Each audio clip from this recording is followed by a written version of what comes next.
Um, he's one of the four biggies, the four main, most widely studied and admired Japanese haiku poets. And I have discovered that Kobayashi Issa has a Twitter feed. Yes, ladies and gentlemen, Kobayashi Issa is in fact still spreading the Dharma in the form of haiku. And I know his haiku are just haiku and not technically capital D Dharma, but I subscribe to his Twitter feed, and therefore every couple of days I find a haiku in my feed there, an offering from Issa, who is of course long past. And so I want to talk to you about one of those. Today I'm going to use it as a metaphor, and I'm just going to kind of jump off from there. But I like poetry as a starting point for Dharma. It helps me remember that Dharma is at least as much art as it is science or clinical observation, right? So Issa's haiku this morning reads, "Forming billows as well as the others, little cloud." Forming billows as well as the others, little cloud. Isn't that nice? You can look that up online later if you want. Forming billows is what I want to call my talk this morning, after Issa's description of how clouds act, how clouds create themselves. Forming billows as well as the others, little cloud. For those of you who know Issa, you know that he kind of is a famously soft-hearted poet.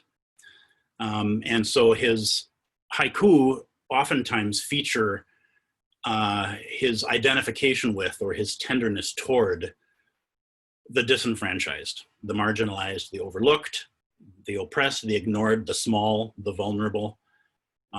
He kind of famously sides with underdogs, little spiders behind temple toilets, and the skinny frogs and baby birds, and the wounded children, this kind of thing.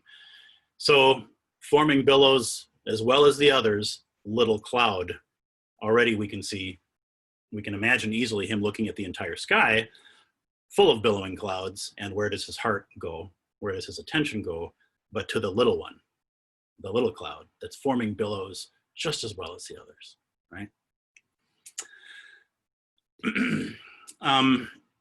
I want to offer one more thing that I think is actually the very same piece of writing in a totally different way. This is why I like poetry, because poetry opens all these doors of imagination and allows all of us to enter, right? Issa's haiku is going to be different for you than it is for me, and your version is just as valid as mine, right? You'd give a very different talk if it was your job to do that today about the very same poem.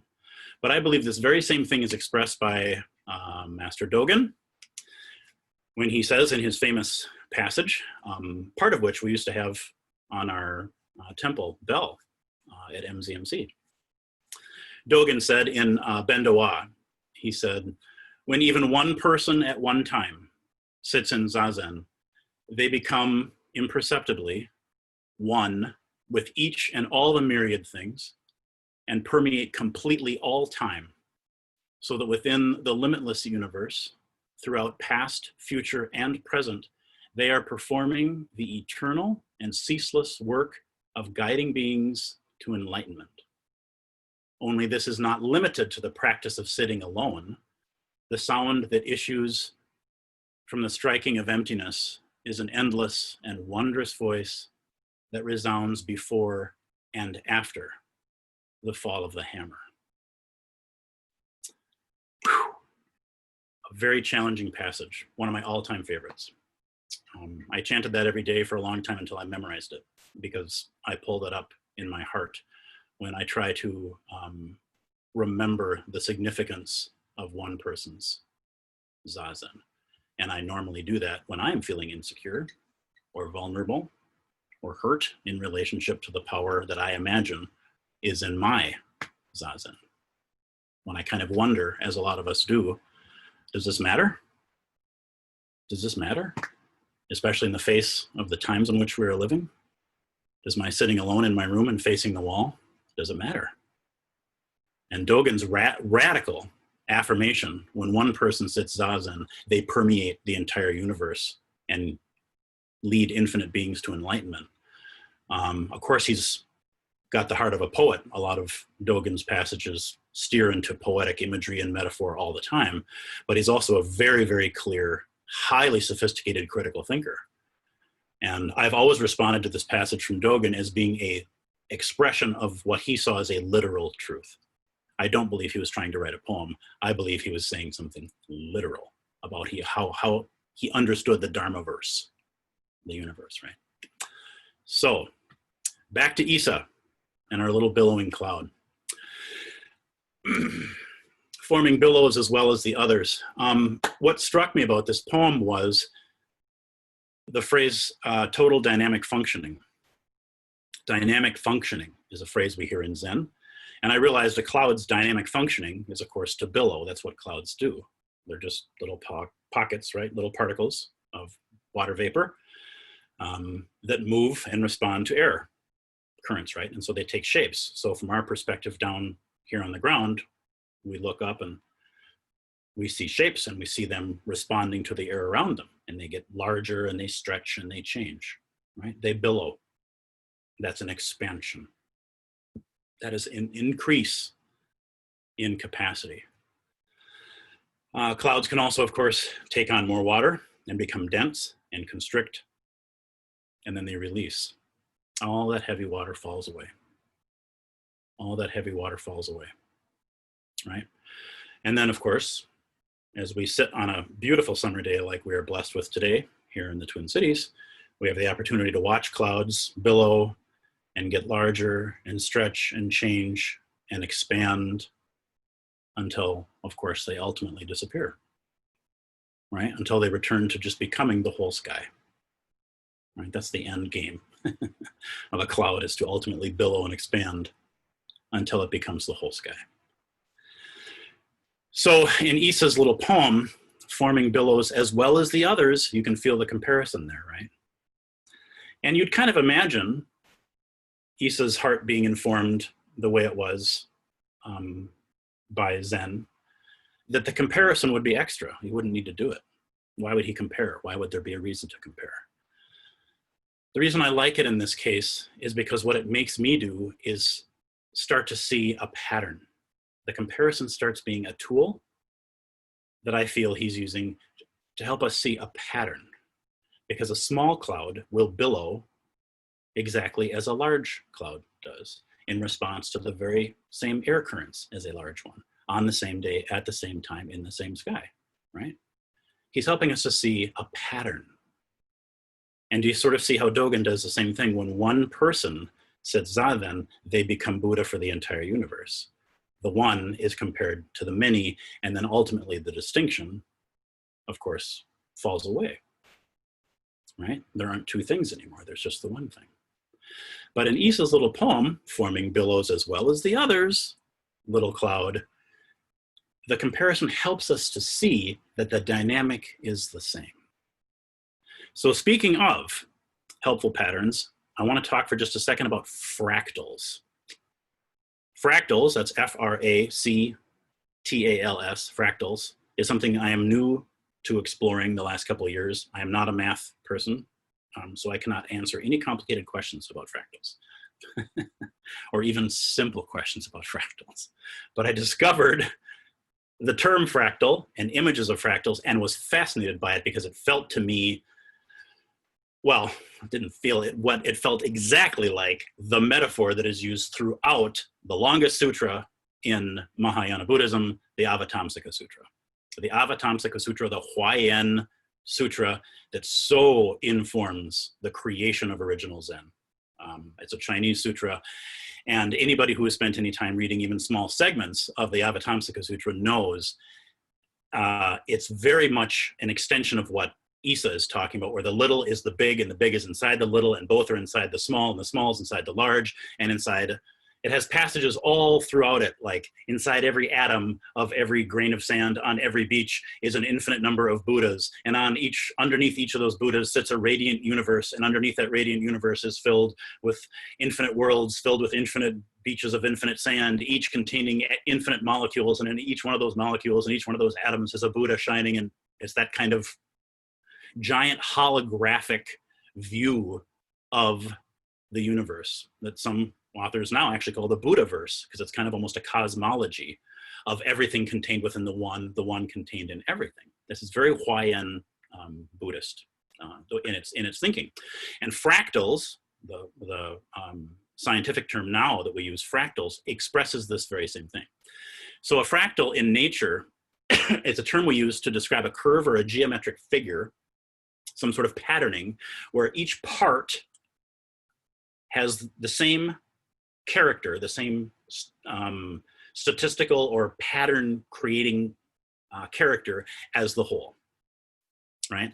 So explaining the idea of a fractal will help explain how like snowflakes form, or how coastlines erode, or how what we normally would think of as a random or partly random or chaotic system, like crystal growth or fluid turbulence in water, how water works, the formation of galaxies, things like that. It helps to explain the pattern and the dynamic of how those things form, right?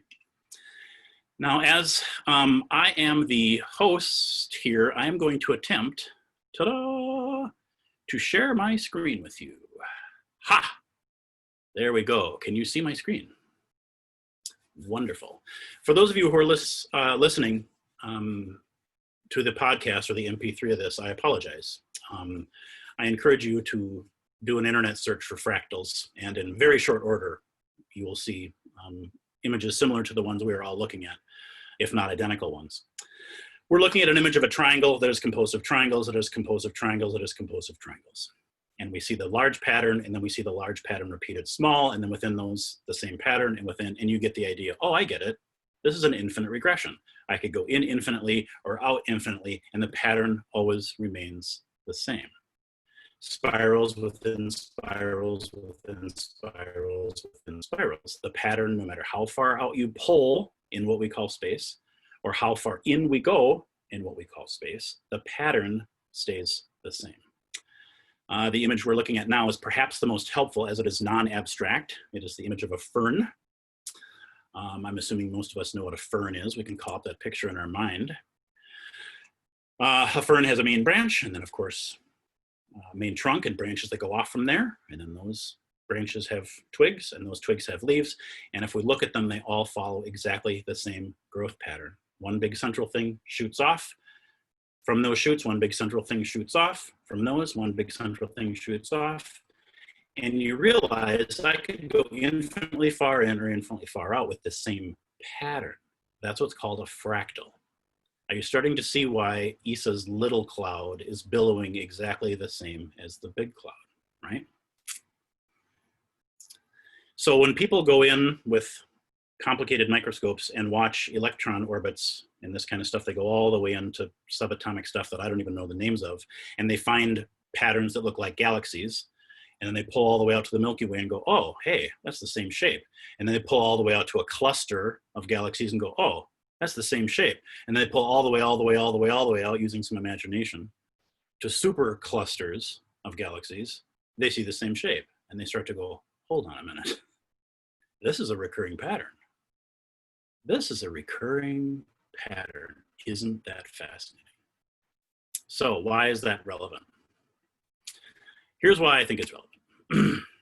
I promise things will make more sense from here on out. That's a lie. That's not going to happen. What I like about this examination, and what I love about what happened to my heart when I discovered this fractal idea of you can go infinitely far in or infinitely far out, right? Or the Avatamsaka. I used to read a chapter of the Avatamsaka Sutra before I went to bed at night because I liked how it made me feel. I didn't understand it, and if you've read it, there's actually not that much there to go into this part of your mind. There isn't that much there for your brain, but there's loads, at least for me, for my heart. And so I'd read these paragraph after paragraph after paragraph. I'm like, I'm not kidding, pages after pages after pages describing Buddhas inside of atoms, inside of Buddhas, inside of atoms, inside of Buddhas, throughout infinite universe full of Buddhas inside of atoms, throughout the universe inside of other atoms, inside of other Buddhas, right? It created a feeling space in me.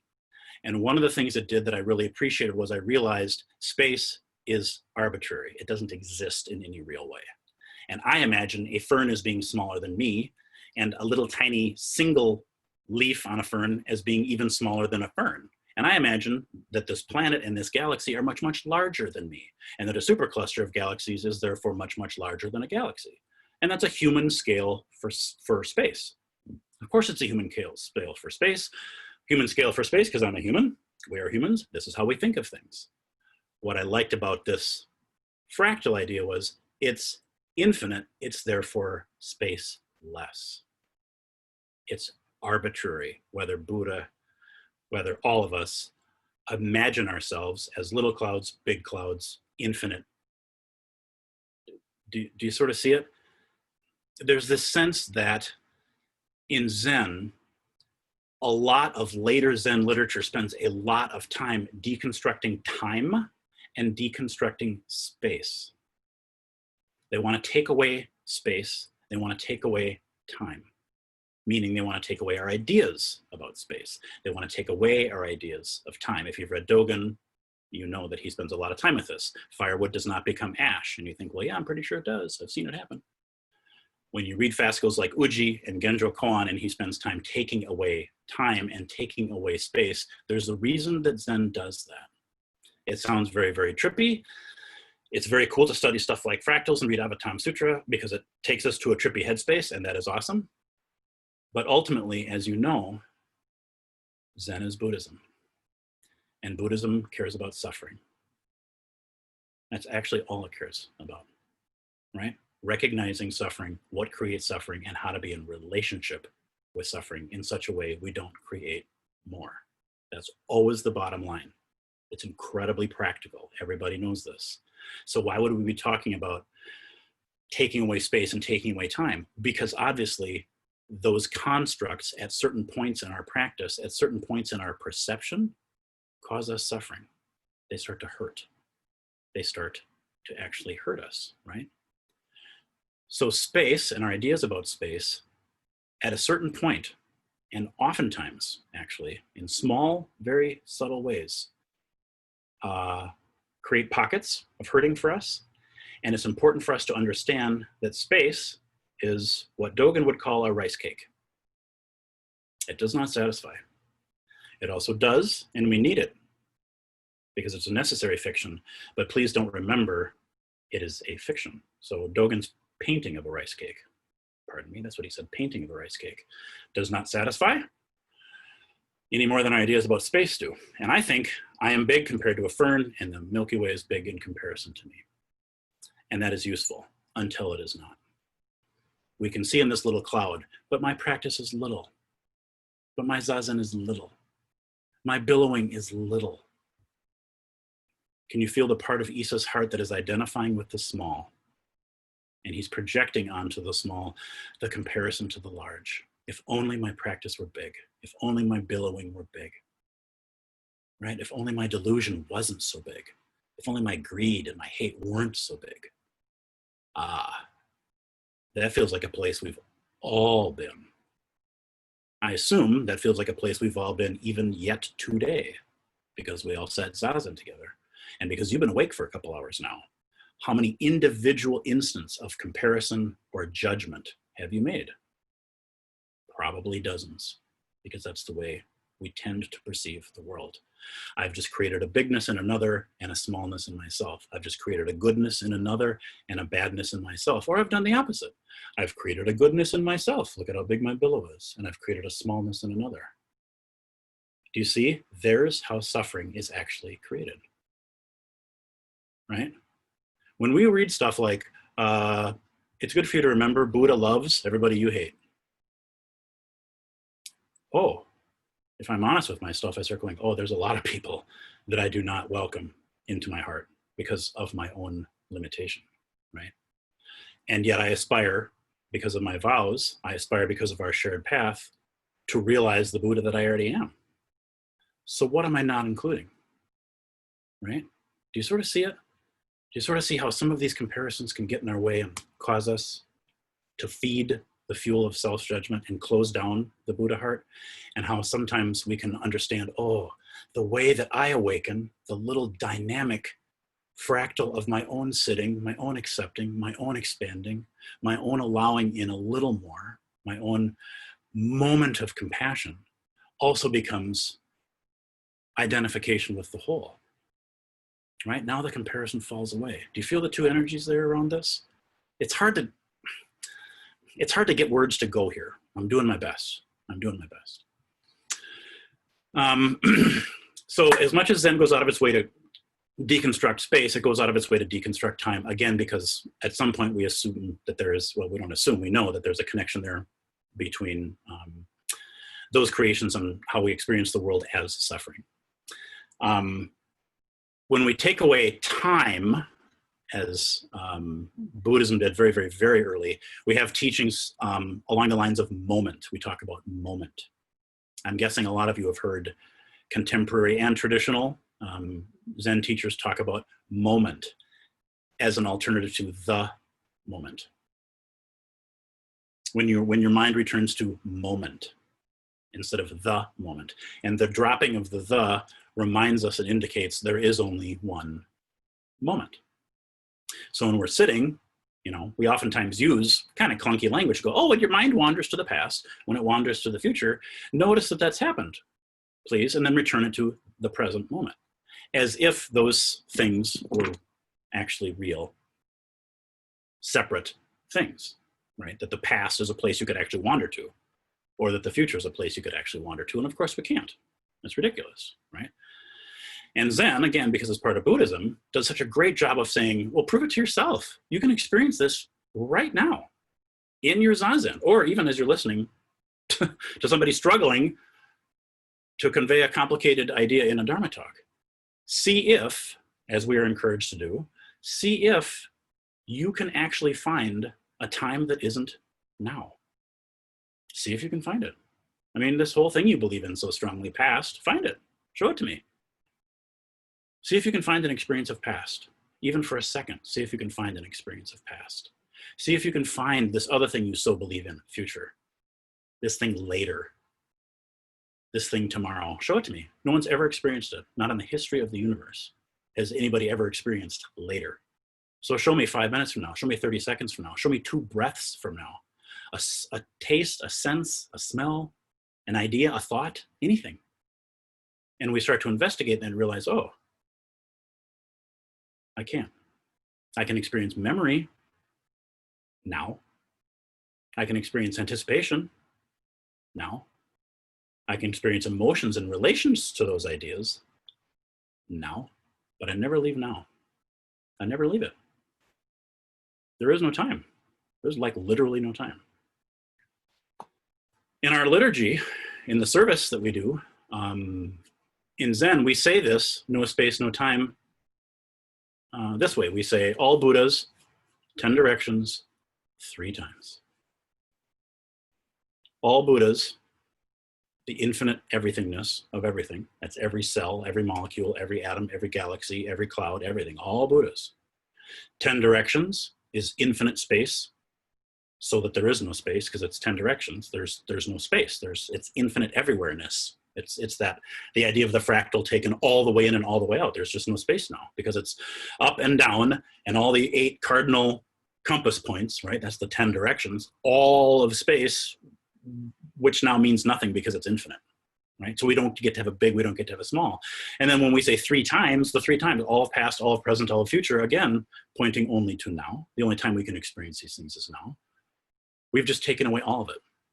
Wow, we've taken away all of it. But you also see the expansion here that happens when we take away the idea of it, which is why Zen does this, which is why Dogen does this, which is why Issa, I imagine in my head about his little poem, does this. When you let go of the idea of space, when you let go of the idea of time, you're letting go of a self-imposed idea about your limits. You've suddenly stopped being finite. You don't have edges now. Does that make sense? If there isn't space, it's spaceless. You pervade all of it, just like Dogen said. If there's no time, then it's timeless, and your practice immediately encompasses all of the past, present, and future. How could it not? There's no more barriers anymore to keep it in. The fractal of Zazen, the little cloud that we all are, sitting and billowing on its zafu for a half an hour, for 20 minutes, for 2 minutes, is exactly identified with the giant, with the large, with the cloud, with all clouds, with every sky. How could it not be? Right? There is no space to limit it, and there isn't time to limit it. There's only expansion. That's why Zen wants us to do this so bad. They want our gaze and our investigation of these ideas, a lot of other ones too, but time and space for today's purview, to be very close and very careful. You know, Dogen always says, investigate this thoroughly. Look at this thing you call time. Find it, prove it, see it, taste it. Can you? Can you? Can you? I mean, come on, show me this yesterday. Show me this tomorrow. Show me this later. Show me this space. Show me big. Show me small. You can't. And it's so important that we do that for ourselves in the experience of our own body, in the experience of our own breath, in the experience of our own bones and muscles, so we can feel it in ourselves. We watch time and space dissolve under our gaze. We watch it happen, right? Why? Because then our ideas about Buddha starts to disappear, right? Our ideas about Zen start to disappear. We don't need to keep seeking and grasping and grabbing. We don't need to keep hoping that the thing that's about to happen that we imagine is in the future is going to be better than this thing. I know you can all feel, because you're here at a Zen talk, you can all feel the amount of thirst you have all the time. We all have the amount of hunger, grasping, constriction, dukkha, right? The first noble truth. This is where we all start. We feel that.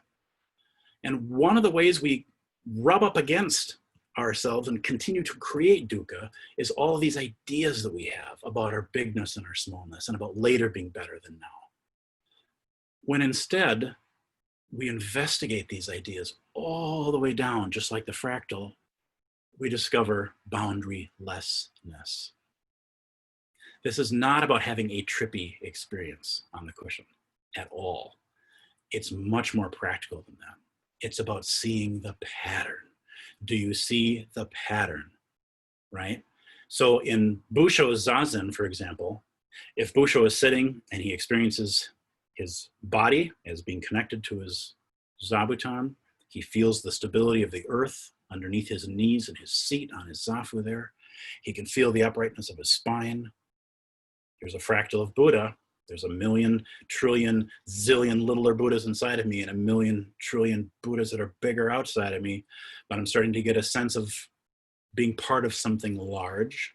I'm creating for myself a container that can hold what I'm going to investigate, which is suffering, always. And then when those little moments come up, memories about yesterday that hurt, fear about tomorrow that hurt, right? Self-criticism, shame, doubt, confusion. I have a space in which I can hold them. I don't feel constricted anymore. I don't feel claustrophobic or trapped anymore by those experiences. And I've come to understand something that's really important, that when those little emotions show up and I say yes, I include them, just the way the sky includes all those little clouds, and say yes to them, and am courageous enough to hold them and allow them to be, which is our instruction in Zazen, right? We experience it. What you hear, what you see, what you feel, right? When you're having a deep breath, you know it's a deep breath. When you're having a moment of sadness, you know you're having it, right? Intimacy with experience, trust in experience. And I soften that pain just a little, even for a few seconds, by going, I see you. I acknowledge that you're there. I don't have to run from you. I don't need to compare this moment to any other moment. And I don't need to even imagine a future in which you're not here. This can be enough. I see you. Do you feel how that's self-fulfilling? I'm not in relationship with past or future. I'm not needing anything to be there that doesn't need to be there. I'm not wishing anything be gone that I don't want to be there. This is what Dogen was talking about. This is the activity of Buddha. I meet suffering with compassion, and I meet unconsciousness with truth, right? Or wisdom, compassion and wisdom. This moment, one moment of meeting a falsehood with truth, meeting pain or suffering with compassion is the activity of Buddha. There's the fractal. There's that little cloud, the little cloud that I call Busshō, being exactly the same as the big cloud, being exactly the same as all Buddha's 10 directions 3 times. I've blown the doors off of the size of the project so that this moment of just tenderness, this moment of just compassion, this moment of truth recognition that we call wisdom becomes everything. So then Dogen's passage about permeating all space and all time with one person's zazen, even for a minute, he says, when they sit with even one person's zazen for even a minute does this, right? I realize the literalness of that. Does that make sense? I realize the literalness of that and realize, oh, I live in my imagination. The rest of the time when I'm imagining that I'm separate and I'm small and somebody else's zazen must be bigger than mine and somebody else's zen center must be larger than ours and somebody else's practice must be, and the suffering is so big and I can't get to all of it because I'm just a little cloud. Do you feel how those delusions start to fall away? We start to see the limitlessness. And you see right away the effect that has immediately on the experience of momentary suffering. This sounds really abstract, what I'm trying to describe today to you, but it's the opposite. Once you see the pattern, you see it. We see the fractal patterns in how we create suffering. We see the fractal patterns in how we create freedom, right? We start to just see it. Wow. All right. So I'm going to wrap up here in just a minute, but I want to remind us all, just because this is such an abiding idea, this is such, even in Buddhist communities, it is such an abiding idea that practice, meditation, the Zen path, whatever word you want to put on it, is designed to make us less human. We see this all of the time. It is one of the most abiding misunderstandings about what it is we are brave enough to do, and we see it all the time. That somehow the goal is to feel less, right? That somehow the goal is to get triggered less, to be activated less. No, that is not what we are doing. Buddhism from the very, very inception, and Zen especially, is earth affirming, human affirming. This is the Mahayana path. This is the relationship with suffering described by the Bodhisattva vows. We're not here to end anything. It is our connection to the earth, our connection to our humanity, our shared humanity. That is our strength. The idea in the Bodhisattva ideal of recognizing the Buddha nature spirit part of you returning over and over to the red dust human part of you over and over out of infinite compassion. That's the central myth of the entire thing we call Mahayana Buddhism. And do you feel the motion? It's a returning, it's an affirmation. It's always an inclusion. Always, I'm coming back for you, I'm coming back for you. We leave nothing behind, right? So when that shows up in you, that moment of sadness, fear, doubt, shame, confusion, whatever the affliction is, dukkha, when dukkha shows up, this is our project, right? When dukkha shows up, my goal isn't to someday not have that show up or to be in a relationship with that where I don't feel it, don't see it, don't know about it, where I'm so bulletproof and so defended that I don't have the human experience anymore. That's the opposite of the Bodhisattva vow. And yet we see it. So this fractal idea, this Issa poem, this Dogen poem is just one more maybe awkward way of a Zen teacher trying to encourage you. Your ability, your innate birthright as consciousness in form is you get to get bigger. You get to billow because you're human, not because you're Buddhist, but because you're human.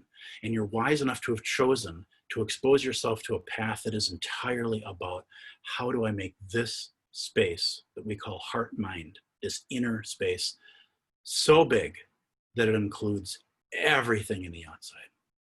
How do I do that? Can I get bigger? Can I get larger? Can I hold more? Of course, my billowing is exactly the same as the big. I am the big. So when my little constriction shows up, how do I breathe just a little bit of space into it? And I trust that that moment of expansion, that moment of compassion, that moment of truth-telling and wisdom is the dynamic functioning of all of us. That's it. That's the thing. There's the Bodhisattva vow. Perfectly expressed, perfectly met, right? It's such an important thing. It's such an important thing for all of us. So I'm encouraging you today, if there's only one takeaway, continue to do a little cloud practice, right? Just like Issa. Have yourself be moved. Let yourself be moved by the little. We all tend to identify more readily with the little because of our dukkha, right? Because of our dukkha.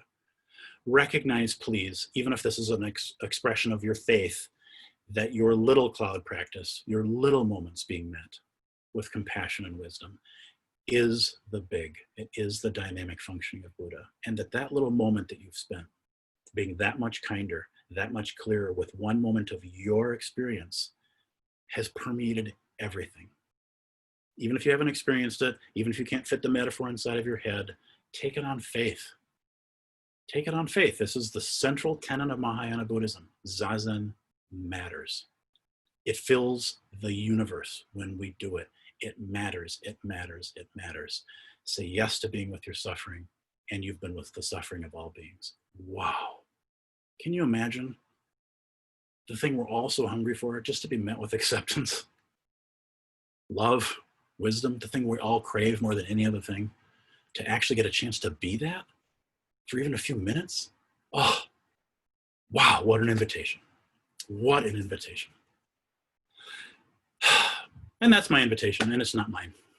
It's the invitation I inherited from my teachers and their teachers and all the Dogans and all the Issas and all the clouds. So there you go. That's as much as I think I need to say to you. And I thank you. I thank you for your attention today.